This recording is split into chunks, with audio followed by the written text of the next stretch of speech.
La cultura española oficial no es neutra. Se basa en tres exclusiones históricas. La primera exclusión es la exclusión del blanco contra el indígena en la colonización de América. La segunda exclusión es la de los cristianos contra judíos y musulmanes. La tercera exclusión es la de Castilla contra la periferia o contra las lenguas regionales. Son tres exclusiones que podemos enumerar así. Una fundacional exclusión fundada en el falso neutro, que es el paradigma triplemente excluyente de cristiano blanco castellano.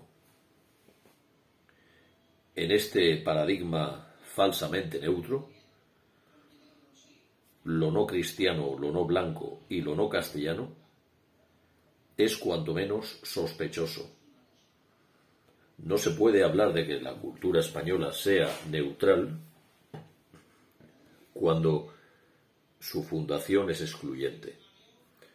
En 1492 se dicta la orden de expulsión de judíos y de moriscos que se culmina en la época de Cervantes.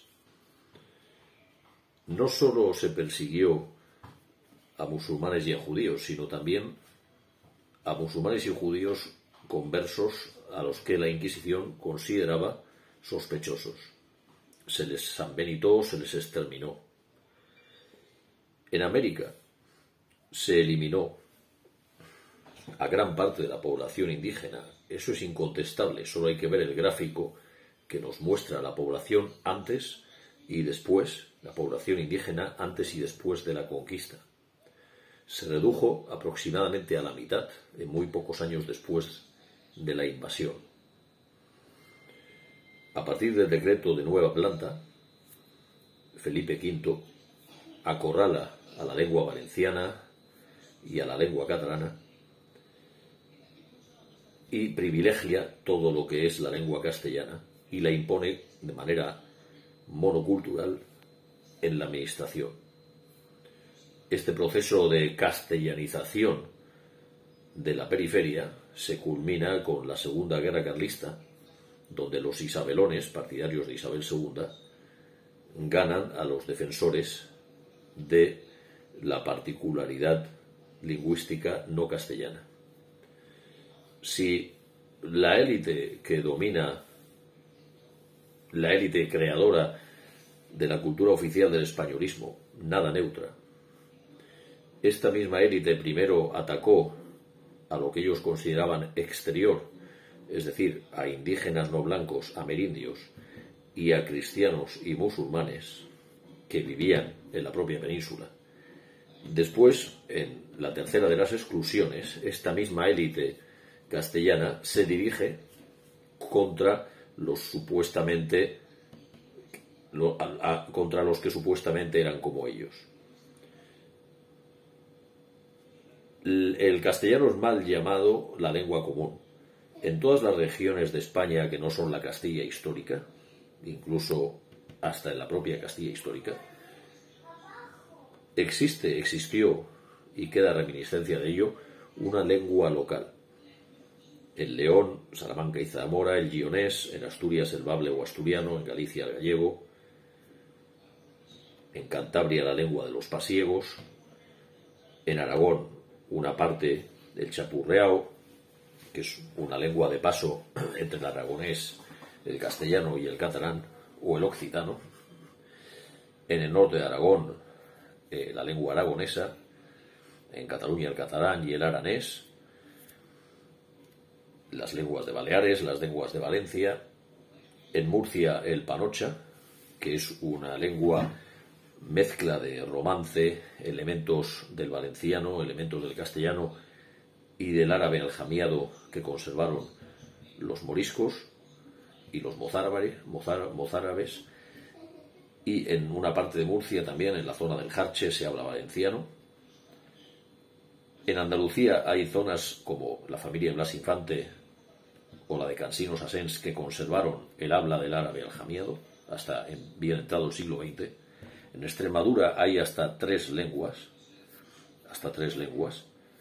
Castuó, la fabla, una lengua similar al portugués.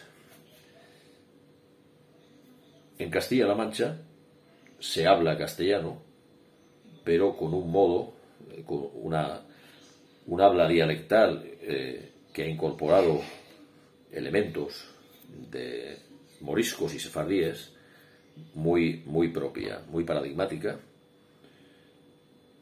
con lo que tenemos La Rioja antiguamente hablaba el euskera. Navarra lo mismo, que Navarra fue un territorio que se podría añadir a la triple exclusión, siendo Navarra la cuarta exclusión, porque Navarra sufrió un genocidio por orden del Vaticano. El reino de Castilla y Aragón y San Ignacio de Loyola, fundador de la orden jesuítica, entraron en Pamplona y arrasaron, cometieron un genocidio de euskaldunes. ¿Por qué? Porque Navarra se llevaba bien con los musulmanes y eso el Vaticano no lo podía tolerar.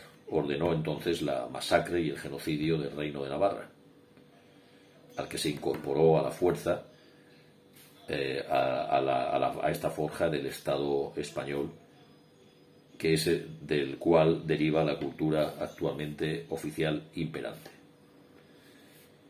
Por lo tanto, no podemos decir que la defensa de la cultura española oficial sea algo neutro, porque eso es posicionarse con los vencedores. ¿Hay posibilidad de una cultura española que no sea la oficial ni la de los vencedores?